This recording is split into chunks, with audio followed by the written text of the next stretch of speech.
The Killer set the pattern for what a John Woo movie would be. Doves, slow-mo, holding guns in weird ways, buckets of blood, two charismatic leads who are enemies but who come together to fight an army of assailants. It checks all the John Woo boxes.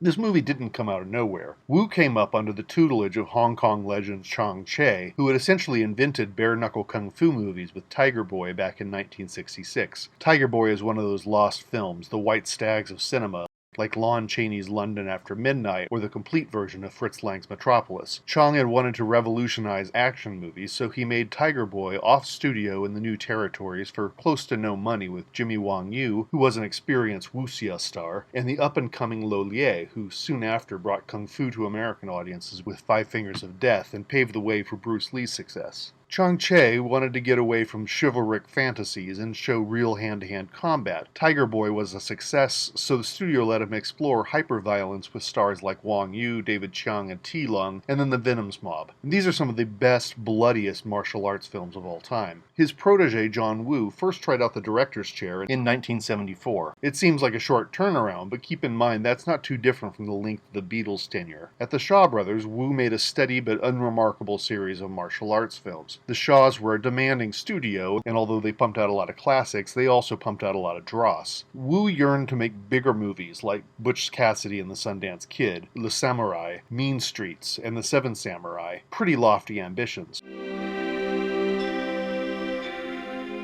When he finally had free reign, he teamed up with the inimitable Chow Yun-fat and put out a string of action films that are still shocking to this day. A Better Tomorrow paired Chow Yun-fat with T. Lung for bloody gang battles, and was followed up with the classics The Killer and Hard Boiled, with stars including Danny Lee and Tony Leung. Even Woo's less successful films from the period, like Better Tomorrow 2 or Bullet to the Head, are worth a watch. Chow Yun-fat's radiant presence is unquestionably a reason for Woo's success. Chow was born to a poor couple on the minuscule island of Lamado off the coast of Hong Kong. Lamado is basically some hills and a town full of tourists and expats. The actor's blink and you'll miss it hometown on the east side, locals claim, has no residents except those with the surname Chow. From April to October, there are more turtles on Lamado than humans. Chow broke into television with some pretty good dramas like The Bund, but it was his connection with John Woo that launched him as an international action superstar, one of the best known and highest paid actors of the Chinese diaspora.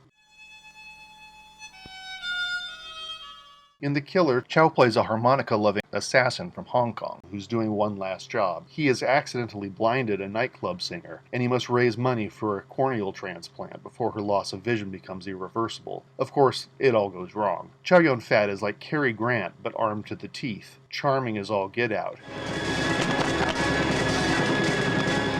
Wait, I'm sure you're saying, Chow Yun-fat doesn't do kung fu, or he didn't until Crouching Tiger and Curse of the Golden Flower. Woo merged his knowledge of balletic action with the firearms and cinematography of his Western idols and invented what's now called gun fu, leaping through the air while firing, etc. The sprays of blood come from Chang Che, as do cartoonish details like Nicolas Cage's golden handguns in Face Off, see Kid with the Golden Arms, and other wacky Chang Che classics. Also from Che, specifically the partnerships of T. Lung and David Chiang and other love-hate pairings, John Woo almost always pairs off honorable enemies who must team up to bring down the big bad. Hot on his trail is Inspector Li Ying, played by Danny Lee. Fans of old-school camp may recognize Lee from his cheesy classics, The Mighty Peking Man and Super Inframan. Come 1979, Lee had begun playing serious police officers, a role he stuck to for most of his career through many Hong Kong classics. Lee also used his influence to put comedic superstar director Stephen Chow on the map. Woo's excitement for Le Samurai is obvious in Chow's extremely cool wardrobe. The same cannot be said for Danny Lee here, who seems to wear nothing but unstructured stripy suits. But the film is filled with many spectacular, suspenseful set pieces. Those doves look cool, and the final shootout in a candle-filled church is gorgeous. The chase through a hospital made into a maze by billowing white sheets is so brilliant, Woo actually recycled the idea years later in his epic Red Cliff. And who doesn't love a good Mexican standoff? The Killer is the prototype of later John Woo movies. Those tropes wouldn't have become cliches if they hadn't already been super cool whenever he wrote the blueprint.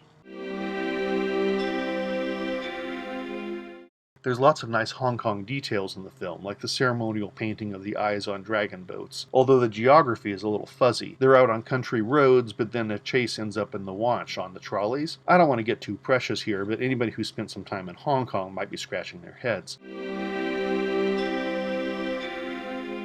In a movie about two guys who kill humans for a living, I mean, it is named The Killer after all, the charming thing about this film is its basic humanity. Both men lose their supervisors, who they clearly love, and it's that sense of fatherlessness that pushes them together. I don't feel like the attachment of Chow Yun-fat to the singer Jenny works nearly as well as the bond between the pairs of men, and the eventual coming together of the survivors. It's also about ethics and honor. The police and assassins are just doing a job. They recognize their moral common ground, and then they move forward together. This is certainly not the first or last Chinese film to question the moral difference between certified government killers and those employed by triads. The big question really seems to be, whose side are you on? It's not the moral imperative of killing, in-groups and out-groups instead. The Killer is a remarkable exercise in style, and it was a tour de force for Chow Yun-fat. It has a special notch in the history of Hong Kong cinema, and definitely a special place in my heart.